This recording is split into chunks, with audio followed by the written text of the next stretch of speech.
Okay, in other words, he had moved it all the way out. And suddenly you'd look and you'd say, here's an I am person. Could we all say that? Mm-hmm. Okay. All right. So with the idea, there's Joseph. How does your life parallel his? When were you born? 84. 1984. Okay. When will you die? It's modern medicine, you know? Okay. 2084, I don't know. Let's, yeah, okay. Okay, I hope that modern medicine, you know, we've solved heart, we've solved cancer, we've solved, you know, polio's now almost a thing of the past, smallpox is going. Okay, my mom lived till she was 98 years old, and we actually thought we'd have to take out her heart and beat it to have her go.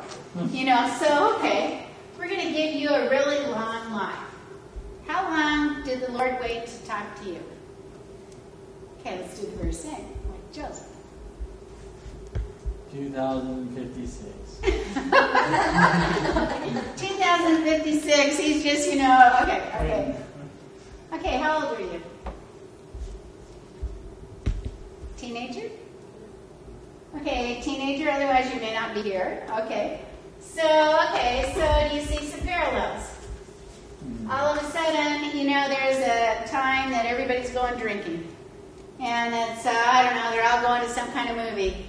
And suddenly you look and you go, well, my knowledge, you know, should I do it? I don't know, I've been like the waves of the sea. And suddenly you go, you know, I'm not going tonight.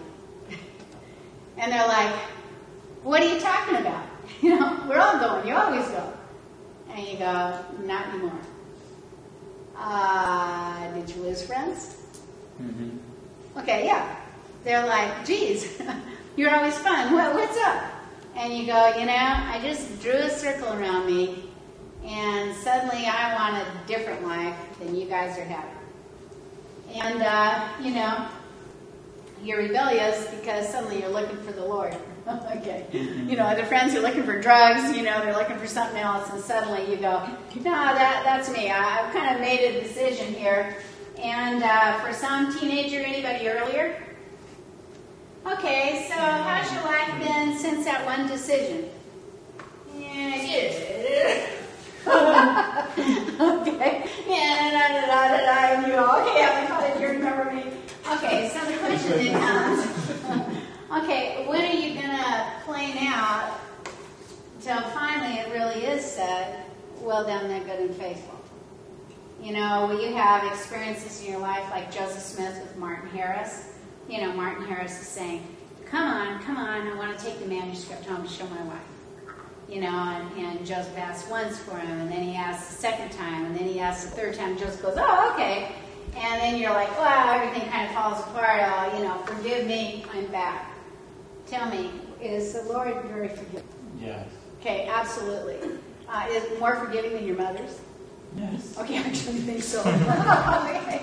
More forgiving than Dad, you know? And I go, yeah, I actually think so. And so at some point, we got to figure it out and move out. Now I'm going to use an example from my teenage experience. You know, growing up in Long Beach, there were not a lot of LDS kids back then. And, you know, so I've always been social, can you tell? I love people. I mean, I just can't imagine a day if I just do library without talking to people.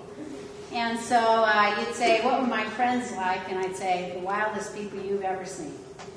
And you'd go, well, did you have fun with them? And I'd go, oh, they were incredibly fun until one night. And it was high school graduation. And they go, nobody gets out of our school without drinking, and I think you're going to get out without doing it. And suddenly they throw me to the floor. And, wow, if you're a woman, what do you do when you're thrown to the floor? You cry. Okay. And suddenly I'm starting to cry. And pretty soon I get one of those big high school football players, and boom, he's bouncing in, and he's pushing people off, and he's lifting me up. And he goes, if she doesn't want to drink, she doesn't have to drink. Well, okay, so now I'm pretty embarrassed because I cried in front of my friends. You know, you never want to do that.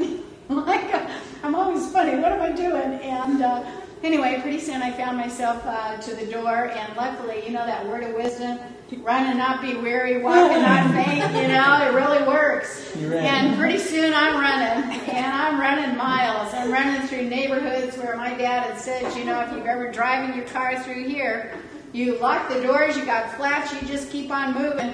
I don't care what he's saying. I know that there is Superman and all kind of fast people, but I could have run and won any race that night. Well, okay, I got home, and I made my stand.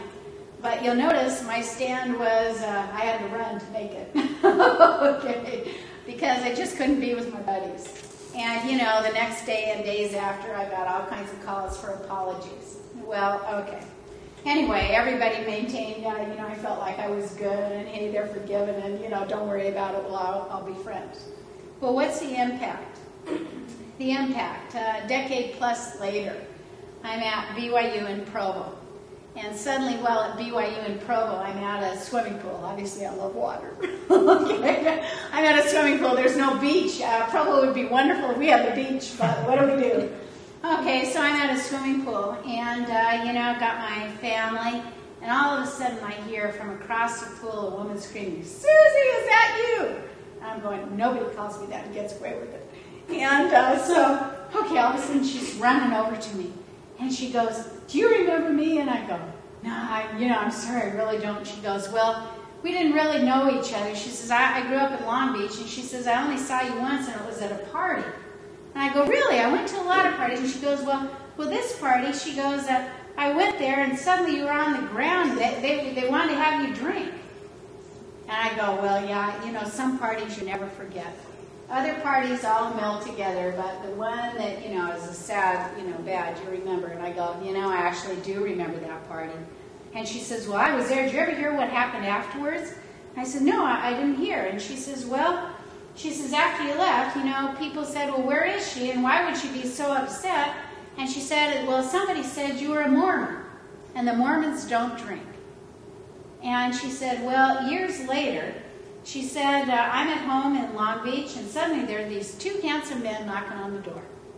And so when they knocked on the door, they said they're missionaries from, you know, the Church of Jesus Christ of Latter-day Saints, commonly known as Mormon." And she said, "Well, do you guys know a girl named Susie?" And they go, "No, but we don't know Susie." And she says, "Well, let me tell you about her. And I don't know why she would do that." And then the two young men said, well, we can tell you that. Well, guess what happened to that one person? She got baptized. She got married in the temple. She moved to Provo, Utah. She had all these kids, and she was in a swimming pool. She didn't forget the water. Okay, so do you see what I'm talking about? Sometimes when you choose that I am, when you choose that patriarchal blessing, and you look at yours, and you go, in my case, "Can't believe the Lord thought I'd have great joy in genealogy.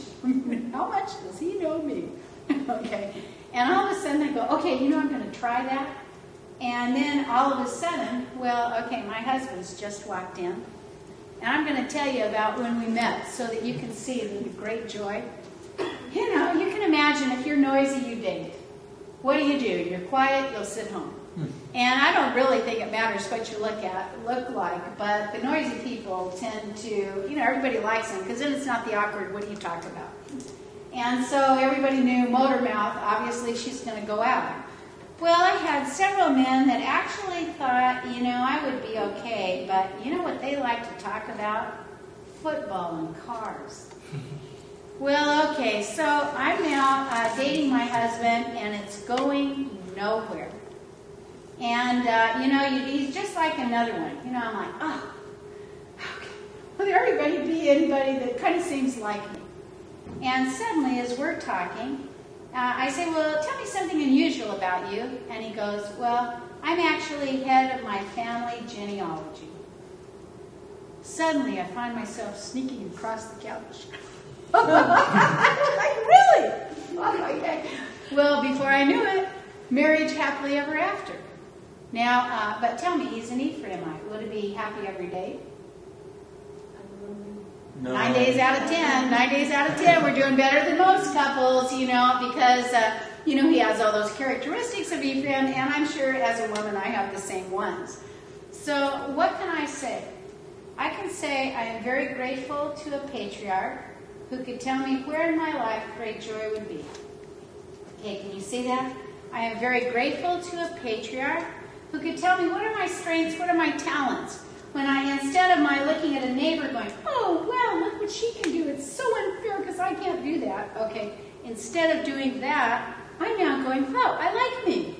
Okay. I then learn a whole bunch about the gospel. I put it into action until finally, even as a teenager, I made a stand. Okay? And it wasn't a popular stand. You've all made that stand. Hey, I'm not going to that movie tonight. What? We've been talking about it for weeks. I don't know. I just made that decision. Okay? You made the stand, and then guess what? You make the stand. Can the Lord use you to build His kingdom? Absolutely. Guess what? You're going to be one of those little runners under the sheet. I'm sharing the gospel. I'm putting in those stakes. I'm helping dedicate those temples. And pretty soon, and guess what I'm going to unite with? Which brother to put in that center pole? Manasseh. And then finally, you get the house of Joseph together. And guess what? Can we do great things? Absolutely. Because the strength of those tribes is in the blend. Remember that coat of many colors? The strength is in the blend. Well, everyone. Okay. So what's my goal for you in this class? My goal is the Lord's made contact with you.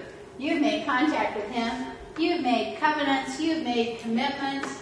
And now you're going to learn a whole bunch about the restoration with the idea, guess what? We're going to plan out so it will be said, like Joseph of old and others, well done, thou good and faithful. So when the time comes and you have an employee that says, hey, I want a new pair of shoes. And then he says, says to the Lord in prayer, hey, you are the meanest, stingiest employer you're going to know. And when it's time to find that right person, well, maybe you will just happen to have this next lunch hour available. Or, by the way, I saw your wife at church, and hey, I like your last name. Do you like it? Sure. How'd you like to have it for always? Okay, and suddenly you'd look and you'd say, so I, like Joseph, am on an errand.